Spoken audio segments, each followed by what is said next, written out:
Luna continued to lean against her body against the door until she turned to Luann and asked her if she was okay. "No, I'm not okay," she cried. A chunk of her hair was noticeably missing. Luann then removed the bun from her hair and let it hang down. "We need to find Lori," Luna urged.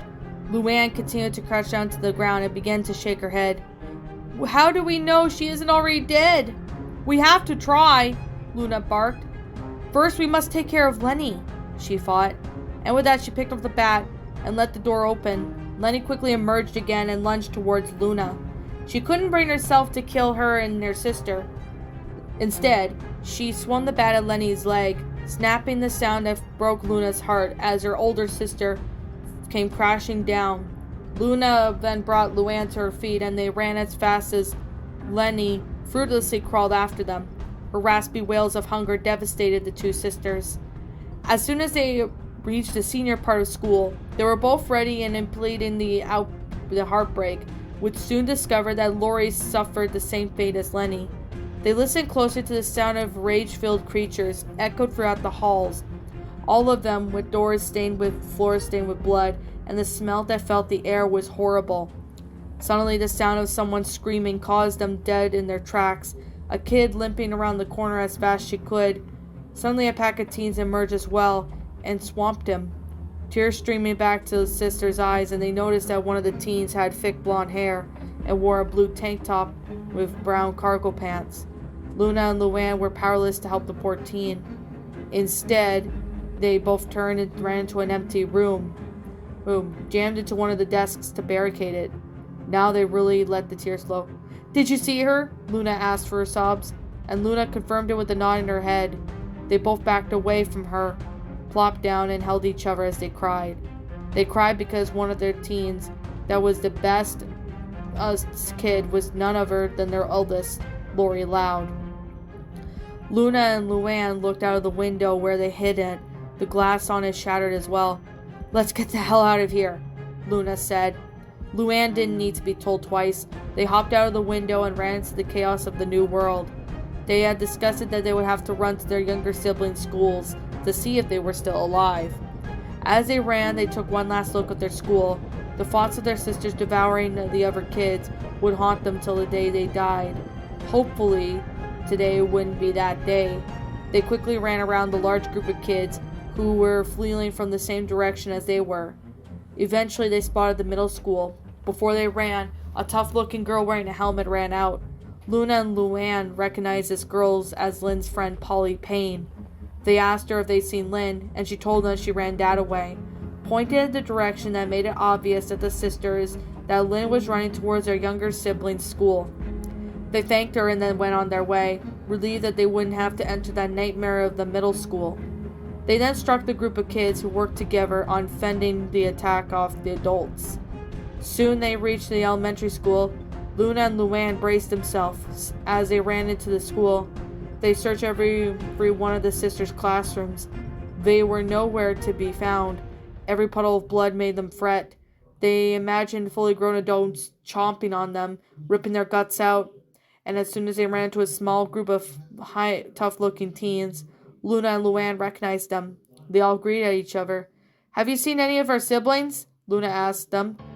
She didn't need to name them. Everyone in Royal Woods who knew who the Loud family was. "No, we haven't, sorry," said a dark-haired boy, who Luna and Luann knew it was Stan Parker.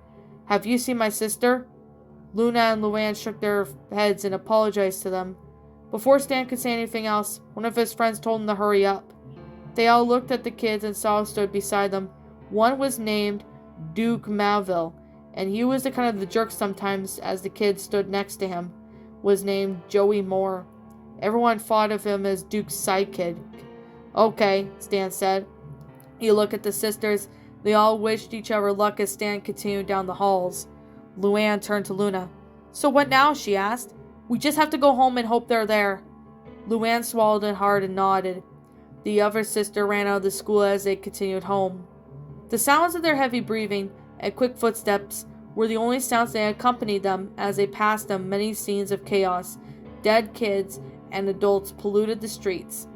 Luckily, they didn't come across any crazy teenagers or adults. They just noticed the black smoke falling around the sky. they passed the crash and burning airplane. The sisters couldn't imagine how terrible it must have been, such a witness to cause a scene.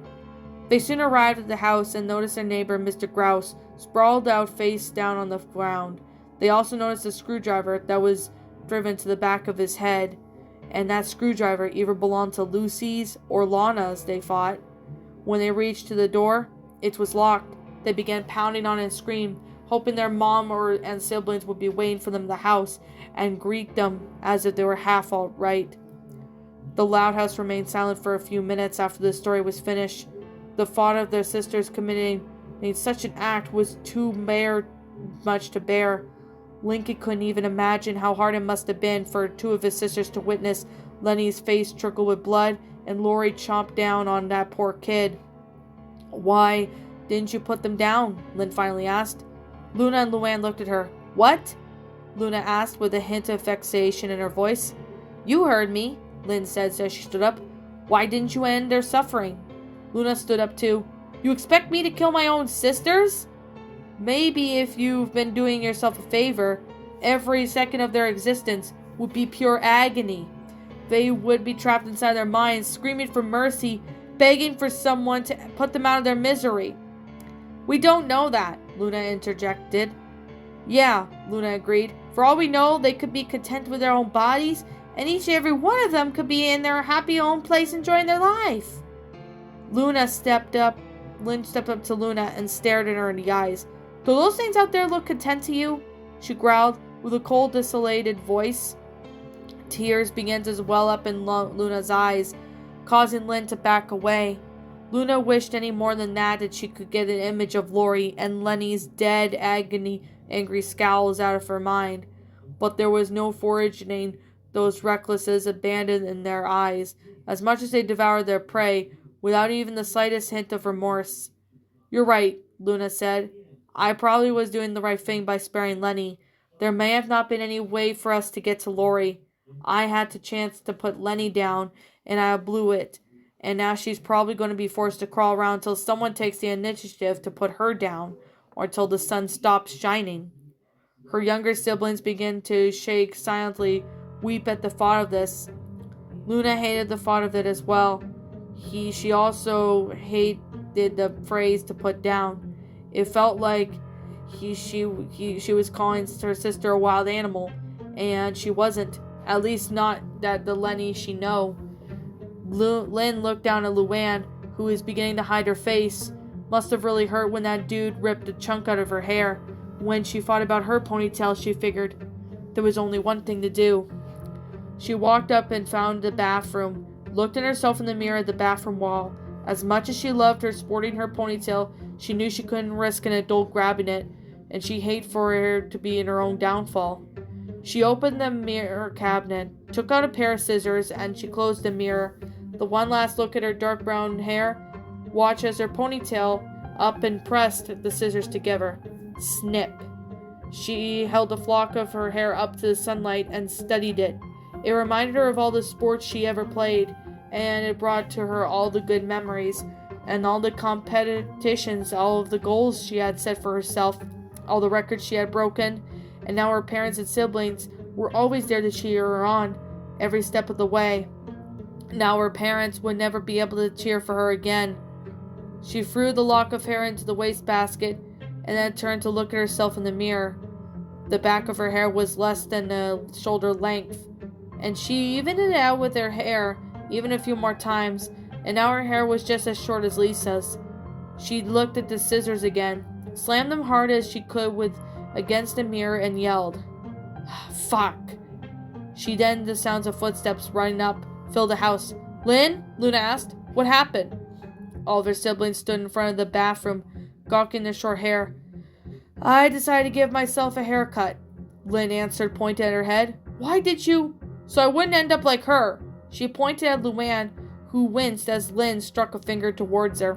"Okay," said Luna. She held her hand out in front of her, taking a few steps towards her. "What?" Lynn demanded. As she looked at her hand, it was still clenching to the scissors.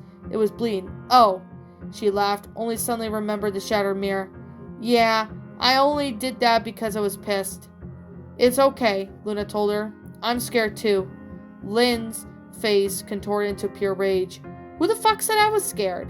Sweat began to dribble down Lynn's face again. I'm the bravest person in this house. Lynn all looked at her younger siblings, noticed the fear look on their faces. She then looked down and noticed a bunch of blood begin to pour down from her hand at an alarming rate. She dropped the scissors and swore. Luna reached for her sister and held her arm to get a better look at her hand. Lincoln, go get the first aid kit, she demanded. He ran downstairs. I'm not scared, Lynn repeated, as her mind began to wander. She saw herself standing in the elementary school. I'm not scared, she told herself. She imagined herself running into the building, taking out as many adults as she could, while all the kids started cheering her on and chanting her name. Lynn! Lynn! Lynn! Lynn! Luna's voice woke her up from her daydream. She looked and saw Lincoln with the first aid kit in hand. Lisa, can you give me a hand? Luna asked. Their younger sister walked up to them and studied the injury. That's going to need some stitches, she remarked. 1 week later, all the kids sat in the attic. All of them were bored out of their minds and had played every board game. They led Lucy and Nology to their mom and explored every inch of the attic. They were running out of food, diapers for Lily, and patience. After the faints calmed down with Lynn, Luna decided it was best if all the other siblings shortened their hair as well. Everyone but Lola agreed. It was some convincing to allow her for someone to cut her luxurious hair, as she called it. As she had changed to some more appropriate attire, Luna and Luann no longer wore their skirts they had. Along with their other siblings wore pants would be easier to run in. They also changed into their shoes that would be easier to run in as well. I can't wait up here any longer, Lynn groaned. Would you rather take your chances out there? Luna asked. Yes, Lynn answered. Luna sighed. Where would he even go? Anywhere but here.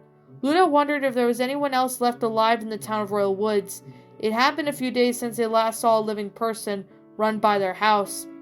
Luna looked at Lisa and asked her what they should do. She told them that it would be usually better to stay put in a regular situation. But this wasn't a regular situation. They all voted whatever they should stay or go, and the majority of them rolled the latter. Alrighty then, Luna said. Go pack some clothes or whatever you can't live without. We will leave in a few hours.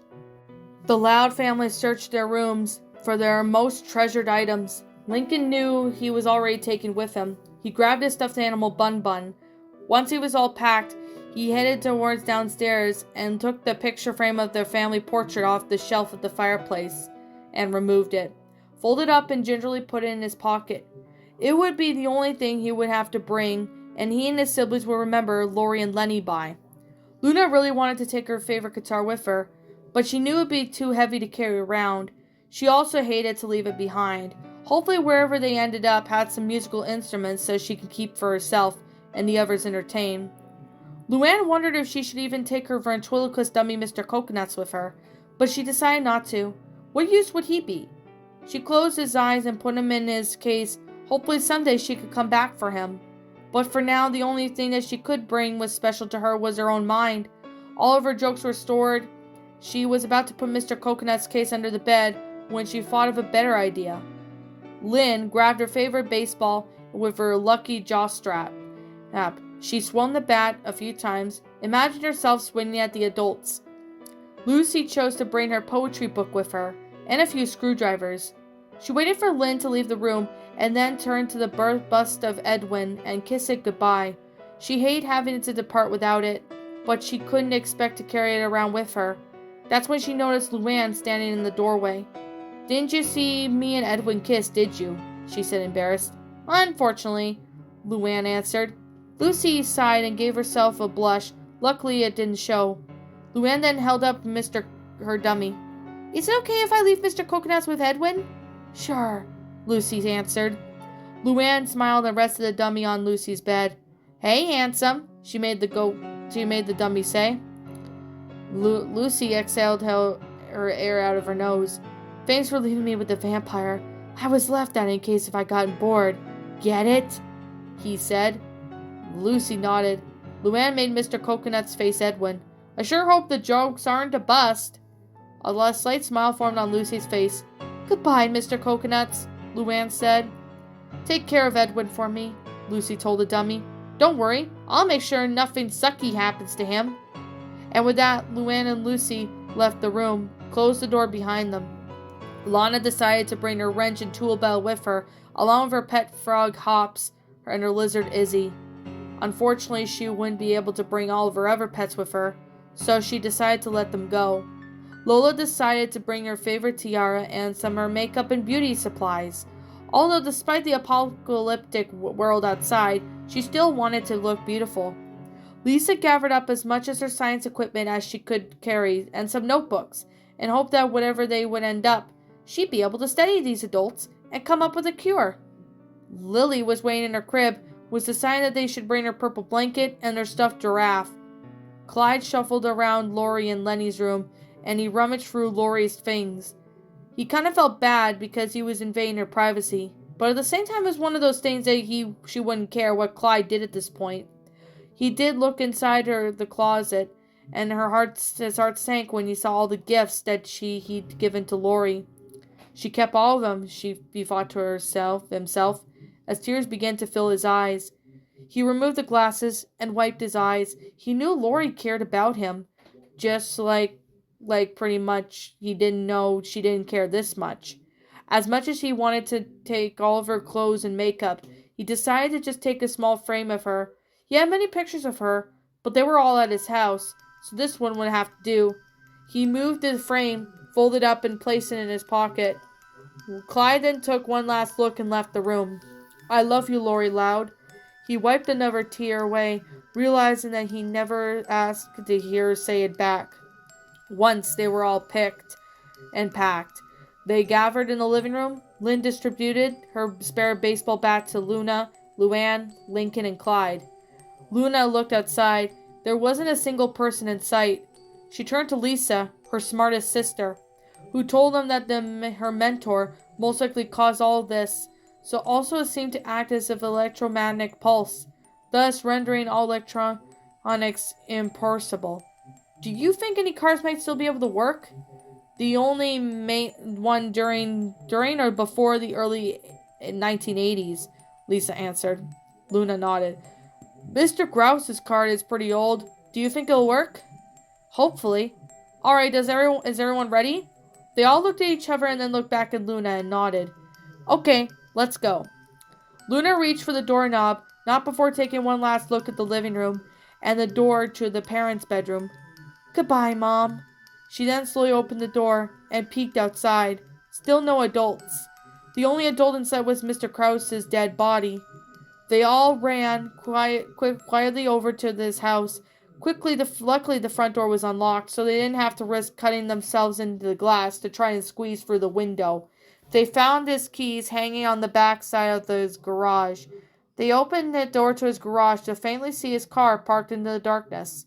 Yep, that's definitely pre-1980s, Lynn remarked.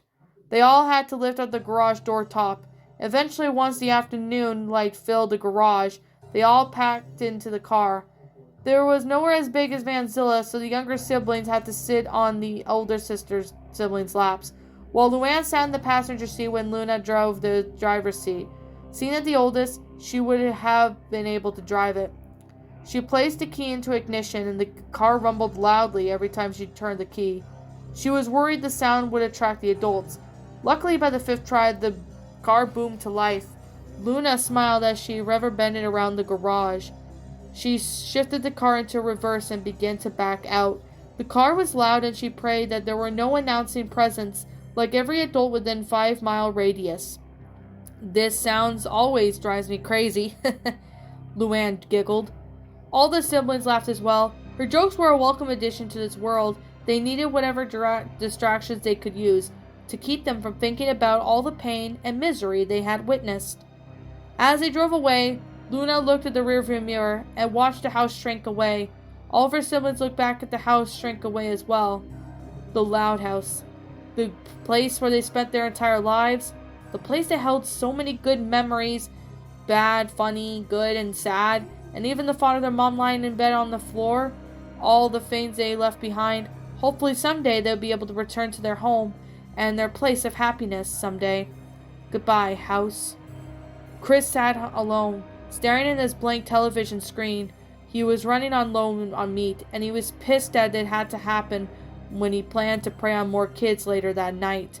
When he heard some footsteps walking by his house, accompanied by the sounds of something dragging, he walked over and looked out his window. Down on the sidewalk saw an adult dragging a body of a dead fat kid. So juicy, Chris thought. I wish I could feast on that kid. The adult suddenly stopped and turned towards his house. Huh? The adult wondered why the adult stopped and walking and stared straight at him. The adult began walking towards him. Oh no. Chris started to slowly back away from his window as the adult came closer. Then the adult began to knock on his front door.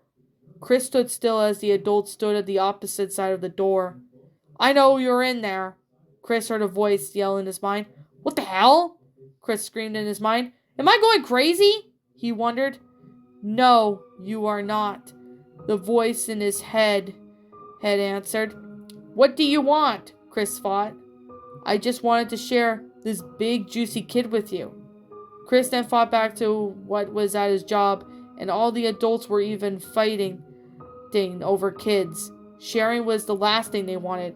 Why me? I could sense your vibes, the adult answered.